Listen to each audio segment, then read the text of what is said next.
관리사무소에서 경비원이나 미화원을 새로 채용할 때 담당자분들이 가장 많이 헷갈려 하시는 부분이 있습니다.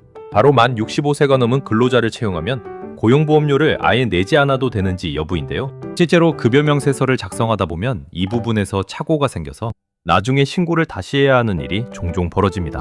오늘은 국민연금 요율이 앞으로 어떻게 오르는지, 그리고 고용보험은 4살까지 어떤 방식으로 적용되는지 관리 현장에서 바로 쓰실 수 있도록 정리해드리겠습니다. 고령 근로자 비중이 높은 관리 현장 특성상 이 부분을 잘못 처리하면 두 가지 리스크가 생깁니다. 하나는 사업주가 내야 할 보험료를 누락해서 나중에 한꺼번에 소급 부과되는 경우고, 다른 하나는 반대로 더 낼 필요가 없는 항목을 계속 공제해서 근로자와 분쟁이 생기는 경우입니다. 두 경우 모두 관리사무소 입장에서는 번거로운 정산 작업으로 이어지기 때문에 처음부터 정확하게 알고 처리하는 게 중요합니다. 먼저 국민연금부터 보겠습니다. 국민연금법 제88조는 최종 목표 요율을 13%로 정하고 있고, 부칙 제4조 연금보험료에 관한 특례 조항이 2026년부터 2032년까지는 단계적으로 올리도록 정해뒀습니다. 2026년 현재는 근로자와 사업주가 각각 4.75%씩 부담해서 합산 9.5%인데 2027년 1월 1일부터는 각각 5%씩 합산 10%로 자동 인상됩니다. 이후 2032년까지 매년 이런 식으로 올라가다가 경과조치 기간이 끝나는 2033년부터는 본문에 정해진 13%가 그대로 적용되는 구조입니다. 이 인상은 위원회 심의를 따로 거치는 게 아니라 법에 연도별 수치가 못 박혀 있어서 매년 1월 1일마다 자동으로 다음 단계 요율이 적용된다는 점도 함께 알아두시면 좋습니다. 국민연금 가입 연령도 함께 짚어야 합니다. 국민연금법 제6조와 제8조에 따라 사업장 가입자는 원칙적으로 만 18세 이상, 60세 미만인 근로자가 당연 가입 대상입니다. 만 60세가 되는 순간 사업장 가입자 자격이 자동으로 상실되기 때문에 그 이후부터는 사업주의 연금보험료 부담 의무도 함께 사라집니다. 그래서 만 65세 이후에 새로 채용한 경비원이나 미화원이라면 애초에 국민연금 가입 대상 자체가 아니기 때문에 급여에서 국민연금을 공제할 필요가 없습니다. 다만 본인이 원할 경우 만 65세 되기 전날까지 이미 계속 가입을 신청할 수 있는데, 이건 근로자가 공단에 직접 신청하는 개인제도이기 때문에 회사가 절반을 부담해주는 것도 아니고 급여에서 원천 공제할 항목도 아닙니다. 이제 고용보험을 보겠습니다. 고용보험료는 두 부분으로 나뉘는데요. 근로자와 사업주가 절반씩 내는 실업급여분과 사업주만 전액 부담하는 고용안정 직업능력개발 사업분입니다. 실업급여분은 근로자와 사업주가 각각 0.9%씩 부담하고, 고용안정 직업능력개발 사업분은 사업장 규모에 따라 사업주 부담률이 달라지는데 상시 근로자 150인 미만 사업장이라면 0.25%입니다. 대부분의 위탁관리업체나 자치관리 관리사무소는 이 150인 미만 구간에 해당하는 경우가 많습니다. 여기서 국민연금과 가장 다른 지점이 나옵니다.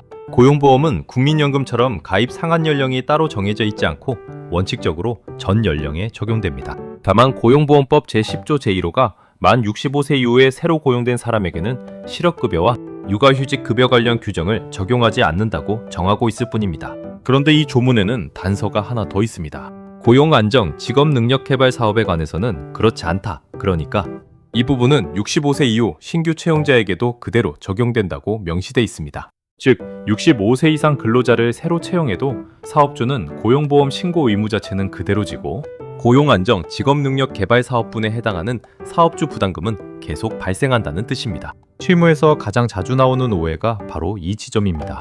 65세 이상은 고용보험료가 아예 없다고 판단해서 신고 자체를 누락하는 경우인데요. 이렇게 처리하면 나중에 정상 과정에서 소급해서 부과될 수 있습니다. 실제로 월보수 200만 원인 65세 이상 신규 채용 경비원을 150인 미만 사업장 기준으로 계산해보면 근로자 부담은 실업급여분이 면제돼서 0원이지만 사업주 부담은 실업급여분이 면제되더라도 고용안정 직업능력개발 사업분으로 200만 원의 0.25%, 그러니까 매달 5천 원이 발생합니다. 사업주가 부담하는 고용보험료가 0원이 아니라 5천 원이라는 뜻이고요. 관리 현장처럼 이런 근로자가 여러 명인 경우에는 이 금액이 누적돼서 무시할 수 없는 규모가 될 수 있습니다. 참고로 만 65세 전부터 같은 사업장에서 끊김없이 계속 근무해온 직원이라면 상황이 다릅니다. 이 경우에는 65세를 넘겨도 실업급여 규정이 그대로 적용돼서 실업급여분도 계속 부담하게 되는데요.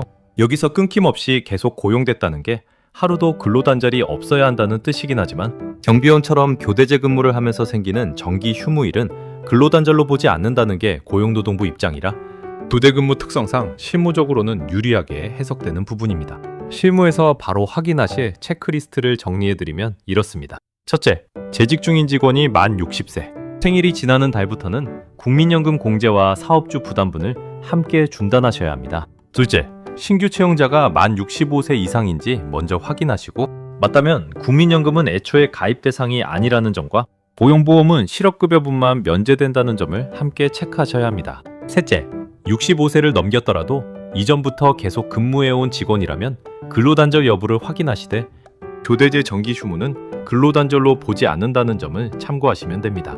넷째, 고용안정직업능력개발사업부는 연령과 무관하게 계속 신고해야 한다는 점을 놓치지 않으셔야 합니다.